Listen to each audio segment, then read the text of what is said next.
With Indiana Jones and the Dial of Destiny disappointing a lot of fans, I figured why not talk about an overhated indie film, Indiana Jones and the Kingdom of the Crystal Skull. This movie has always been seen as the black sheep of the franchise because it had to do with aliens. But unlike a lot of other Indiana Jones fans, I actually like this movie a lot, and I think it's severely overhated. I will admit that this movie has a lot of problems, but a lot of people treat it like it's the worst film ever made when it really isn't.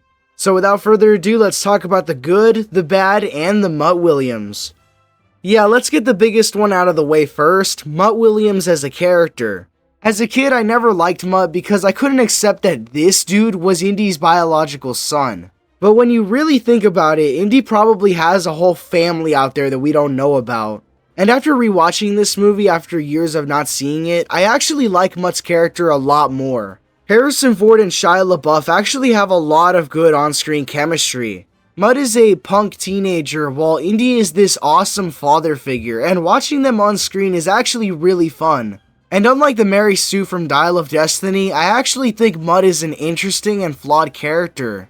Mutt is a total idiot, and the movie makes that very clear. And that's why Indiana Jones as a father figure is such a great dynamic. Indy gets to be the father that Mutt never had. And because of these reasons, I would rather watch Mutt Williams than Helena Shaw any day of the week. Now let's talk about some of the goofier moments in this movie that people really didn't like. Yes, this movie has some really stupid moments, but I actually don't think they're that bad. The original trilogy had its goofy moments, but I actually think that was part of the charm. There's something about these scenes that really just screams, George Lucas wanted this in the movie. Like I said earlier, I think it's part of the charm, but maybe people weren't ready for the crazy stuff we'd see in this movie. A lot of people don't like how there's a lot of CGI in the newer Indiana Jones movies, but I actually think it's okay. Crystal Skull and Dial of Destiny actually have a lot of practical set pieces and effects, to the point where I actually think it's okay to use a little bit of CG. And the CG in this film still looks better than whatever the hell Marvel's doing. The villain of this movie, Irina Spalko, was actually a very interesting character, but unfortunately she wasn't executed well enough.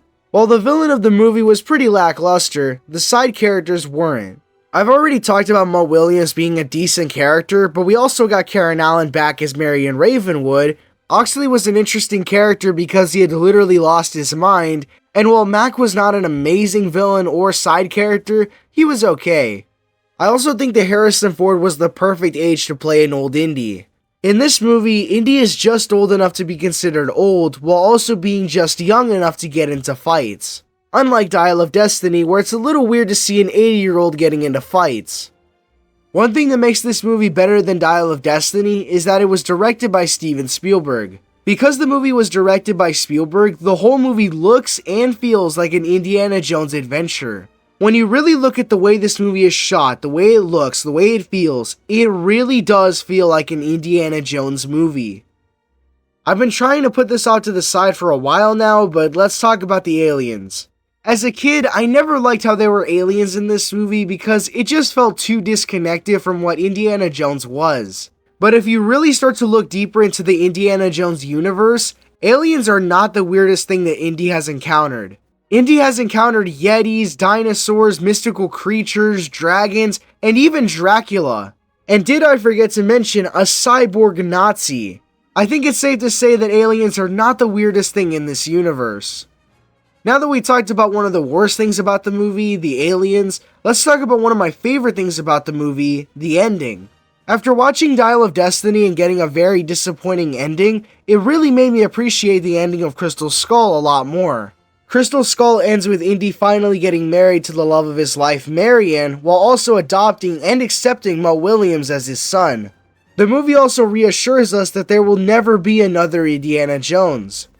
I'd have to say that this ending is a very fitting way to end the franchise.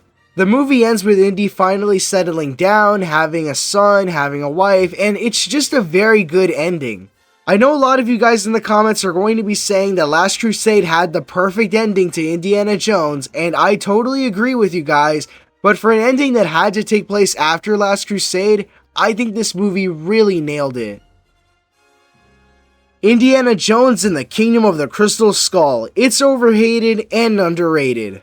The movie had a hard time connecting to indie fans for several reasons. Aliens, nuclear bombs, swinging with monkeys, taking place after Last Crusade, Ma Williams, the villain.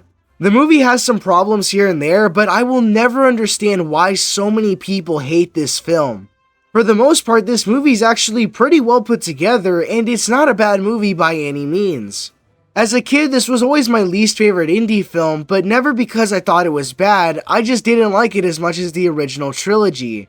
Despite this movie having a lot of goofy moments in it, there's a lot of really good stuff in this movie. And it's kind of hard to say this is the worst one when we have Dial of Destiny.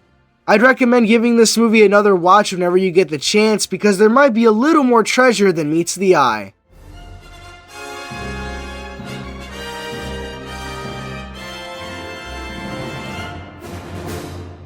Thank you guys so much for watching. If you guys enjoyed this video and you want to see more, make sure to like and subscribe. If you guys want to see more Indiana Jones content from me, I've got a retrospective of the adventures of young Indiana Jones, and I've also got 2 reviews of the Dial of Destiny, one spoiler and one spoiler free. Be sure to go check those out if you haven't already. Thank you guys so much for watching. God bless you guys, and I'll see you all next time.